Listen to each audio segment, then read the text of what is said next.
Emergency जो देश पर थोपी गई थी उसका कोई बचाव नहीं हो सकता है। वो कालिक थी लोकतंत्र पर, इसको हर कोई कबूल करेगा। 50 साल पहले लगाए आपातकाल के लिए मैं बताना चाहता हूं कि कांग्रेस 50 बार माफी मांग चुकी है। इंदिरा गांधी ने मांगी, राजीव गांधी ने मांगी, नरसिंह राव ने मांगी, मनमोहन सिंह ने मांगी। वहां कांग्रेस में कम से कम इतनी लाज शर्म तो है कि अगर उससे कोई गलती हुई है तो वो सार्वजनिक क्षमा याचना करने में हिचकती नहीं है। मैं तो मानता हूं कि आपातकाल लगाने के लिए कांग्रेस को माफी मांगने की कोई जरूरत ही नहीं है। आपातकाल लगाकर कांग्रेस ने कोई गलती नहीं की थी। ये तो बिल्कुल ऐसा होगा, I am sorry but I am not guilty. Pupul Jayakar ने लिखा, उसको नहीं मान रहे। कोमी कपूर ने इसी देश में लिखा द इमरजेंसी पर्सनल हिस्ट्री में कि इंदिरा गांधी ने जो इमरजेंसी लगाई वो गलत, उनका पूरे तरीके से पर्सनल वेंडेटा था।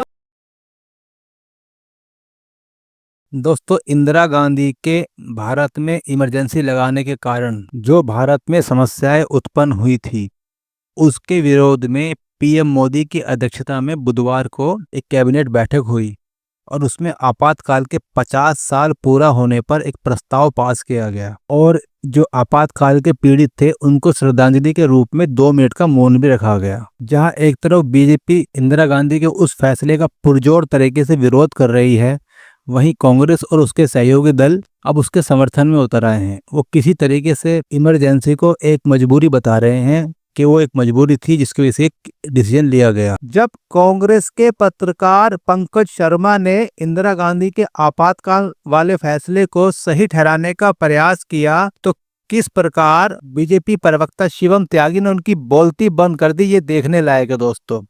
इसके अलावा पत्रकार अनंत विजय ने भी पंकज शर्मा को बहुत अच्छा पाठ पढ़ाया। आइए एंजॉय करते हैं इस डिबेट को।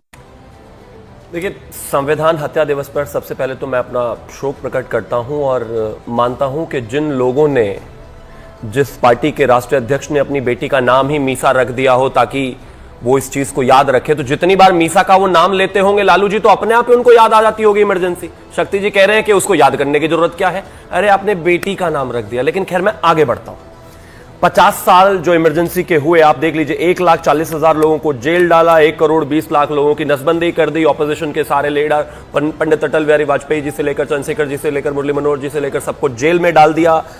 मीडिया पूरे तरीके से ban, right to life ban, 7 lakh लोग जो है अपने घर से गायब हो गए, 2,000 लोगों की नसबंदी कराने से मौत हो गई, 21 हाईकोर्ट जजेस का ट्रांसफर कर दिया, 12,000 से ज्यादा घरों को गिरा दिया, 250 किताबें बैन करी, 253 जर्नलिस्टों को अरेस्ट कर लिया और 50 लोगों को प्रोटेस्ट करते हुए हत्या कर दी। तुर्कमान गेट पर जब लोग प्रोटेस्ट कर रहे थे तो ओपन फायर करी, 30 लोग वहीं के वहीं मर गए, उनको ट्रकों में भरा, उनको कहां फेंक दिया उनका कोई पता नहीं। जर्नलिस्टों ने कोई कवरेज नहीं करी क्योंकि करने नहीं दिया गया। ये कहते हैं याद क्यों करना चाहिए। मैं एक चीज कहना चाहता हूं, इंदिरा गांधी का सम्मान कहना चाहता हूं कि वो उस देश की पूर्व प्रधानमंत्री रही, उनका सम्मान करते हुए कहना चाहता हूं कि उन्होंने हत्याएं करवाई, वो संविधान की हत्यारिन थी, लोगों की भी हत्यारिन थी और ये देश तो मानता ही है, देश के साथ साथ उनके अपने लोग भी मानते हैं। संस्कृति मंत्रालय में उस समय एडवाइजर का काम करने वाली और उनके सबसे करीबी उनको भी एडवाइस करने वाली पुपुल जयकर ने एक जीवनी लिखी उनकी, उसके बारे में ऑटोबायोग्राफी ऑफ इंदिरा गांधी, उसमें उन्होंने लिखा, पुपुल जयकर जो इंदिरा गांधी की सबसे करीबी मित्र थी, एडवाइजर थी, उन्होंने लिखा कि इंदिरा गांधी को ऐसा लगने लगा था जैसे वो खुद हिंदुस्तान है। उनमें हार की इनसिक्योरिटी और जिस तरीके से इलाहाबाद का एक निर्णय आया था उसकी इनसिक्योरिटी इतनी ज्यादा बढ़ गई थी कि उन्होंने निर्णय लिया। ये अभी थोड़ा समय और चाहिए। नहीं, 50 साल पहले की बात आपने बता दी, अभी की बात बताइए ना। जो कह रहे हैं, ये आप पर आरोप लगा रहा है पूरा विपक्ष कि ये अघोषित इमरजेंसी का काल चल रहा है। इन लोगों को अघोषित वो लेटर पढ़ा ना आपने जयराम रमेश जी का, ये रहा मेरे पास है। जी। उन्होंने बिंदुदार तरीके से अघोषित 11 साल अघोषित इमरजेंसी कैसे है, संविधान बदलने के लिए जनादेश की मांग, संसद को कमजोर करना, संवैधानिक निकायों की स्वायत्तता का हनन, केंद्र राज्य संबंधों को नष्ट करना, न्यायपालिका को कमजोर करना, टैक्स टेररिज्म तथा व्यवसाय और संस्थाओं को धमकी देना, मीडिया पर नियंत्रण, जांच एजेंसियों का बड़े पैमाने पर दुरुपयोग करना, बेलगाम नफरती भाषण और नागरिक स्वतंत्रता पर नकेल कसना। ये जयराम रमेश के बिंदु हैं सारे। अघोषित इमरजेंसी 5 जो ये कहते हैं, मुझे लगता है इनको इमरजेंसी का सेंस ही नहीं हो रहा। मैं तो कहता हूं रूबिका जी, अ प्रिंसेस रिमेंबर्स में जयपुर की महारानी गायत्री देवी ने लिखा है कि इंदिरा गांधी उनके खूबसूरती और ग्लैमर से एक जलन रखती थी, जलन का भाव रखती थी, इसलिए उनको और उनके भाई भवानी सिंह को मुंबई अस्पताल से उठाकर गिरफ्तार करा लिया और उसके बाद उनसे इमरजेंसी के समर्थन में चिट्ठियां साइन करवाई, उनसे इमरजेंसी, उनका राजनीतिक करियर खत्म कर दिया। और फिर इमरजेंसी में जा रहे हैं। मैं कह रही हूं, इस वक्त अगर अघोषित इमरजेंसी होती और आप ऐसे खूबसूरत जो अभी लग रही है और प्रधानमंत्री इंदिरा जी होती और उनको पसंद नहीं आती तो आप जेल चली जाती अभी तक। शक्ति जी के बीच में आप एक बार नहीं बोली, मेरे बारे में इतनी बार नहीं, यकीन मानिए आप शक्ति जी के तो उसमें अमित शाह जी आ गए भाई। कुर्सी पर बैठी हुई महिला दूसरी महिला से अगर जलती थी किसी महारानी से तो उसको जेल डाल दिया। पंकज जी, मतलब ये मैं नहीं कह रहा हूं, ये सब इतिहास कह रहा है इस देश का। इतिहास के पन्ने पलटे जाएंगे तो सिर्फ स्याह स्याह नजर आएंगे पन्ने और कुछ नहीं। आरोप शिवम त्यागी लगा रहे हैं, इतिहास लगा रहा है जी, मैं नहीं शिवम त्यागी जी ने प्रफुल्ल जयकर जी की किताब का जिक्र किया। प्रफुल्ल जयकर जी की किताब में शिवम त्यागी ने यह पढ़ा कि जब दार्शनिक जय कृष्णमूर्ति अक्टूबर 76 में विदेश से दिल्ली आए तो इंदिरा जी उनसे मिलने गई। आपातकाल लगा हुआ था। बातचीत में इंदिरा जी ने उनको ये बताया कि हिंदू पंचांग के हिसाब से आज मेरा जन्मदिन है। कृष्णमूर्ति 80 साल के थे, दार्शनिक थे। उन्होंने पूछा इंदिरा जी से कि आप इतनी परेशान क्यों हैं भीतर से। इंदिरा जी ने कहा कि हाँ हूं। और फिर उन्होंने कृष्णमूर्ति को यह बताया, प्रफुल्ल जयकर ने अपनी किताब में लिखा है कि पिछले 1.25 साल में देश में क्या क्या हुआ और किस तरह से चीजें उनके हाथ से निकल गई। नौकरशाही ने किस तरह से कई जगह काफी कुछ अन्याय किए। महीने भर बाद 28 नवंबर को सुबह 11 बजे वो अचानक कृष्णमूर्ति जी के पास पहुंची। सुरक्षा कर्मी भी साथ नहीं ले गई। 1 घंटे कृष्णमूर्ति के पास रही और प्रफुल्ल जयकर ने लिखा है कि इंदिरा जी जब बाहर आई तो रो रही थी, आंसू थे उनके गाल पे। इस मुलाकात के बारे में इंदिरा जी ने प्रफुल्ल जयकर को यह बताया कि मैं इतना रोई कि इस रोने से मेरा जी हल्का हो गया, और कितना हल्का हो गया मैं बता नहीं सकती। उस दिन इंदिरा जी ने यह तय कर लिया कि वो बिना किसी से पूछे आपातकाल हटाएंगी। एक बात जरूर है कि 50 साल पहले लगाए आपातकाल के लिए मैं बताना चाहता हूं कि कांग्रेस 50 बार माफी मांग चुकी है। इंदिरा गांधी ने मांगी, राजीव गांधी ने मांगी, नरसिंह राव ने मांगी, मनमोहन सिंह ने मांगी, राहुल गांधी भी 1 से अधिक बार माफी मांग चुके हैं। उस देश में रूबिका जी, जहां ऐसे ऐसे भीड़ राजनीतिक दल मौजूद हैं जिन्होंने 33 साल पहले और 23 साल पहले, याद कीजिए, इरादतन किए गए अपने पापों पर आज तक रत्ती भर भी अफसोस जाहिर नहीं किया है। वहां कांग्रेस में कम से कम इतनी लाज शर्म तो है कि अगर उससे कोई गलती हुई है तो वो सार्वजनिक क्षमा याचना करने में हिचकती नहीं है। मैं तो मानता हूं कि आपातकाल लगाने के लिए कांग्रेस को माफी मांगने की कोई जरूरत ही नहीं है। आपातकाल लगाकर कांग्रेस ने कोई गलती नहीं की थी। आप भी वही बात कह रहे हैं। आपातकाल में जो ज्यादतियां हुई, मैं कह रहा हूँ, हाँ, पंकज जी आपने माफी भी मांग ली और गलती भी नहीं की। हाँ, एक ही कैसे हो सकता है? आई एम सॉरी, ये तो बिल्कुल ऐसा होगा। I am sorry but I am not guilty. Congress ने माफी मांग के अपना बड़प्पन दिखाया। अरे प्रशासनिक गलतियों के लिए खेद व्यक्त करती कांग्रेस। सर, मुझे मौका कुछ गलतियां ऐसी होती है जिसकी माफी नहीं होती है सर, वो तो आप भी जानते हैं। कुछ गलतियां ऐसी होती है उसकी माफी नहीं होती है। 1 मिनट रूबिका जी, मुझे दुनिया के सबसे बड़े मजबूत लोकतंत्र में लोकतंत्र की हत्या माफी लायक कैसे हो सकती है सर, ये बताइए ना जी।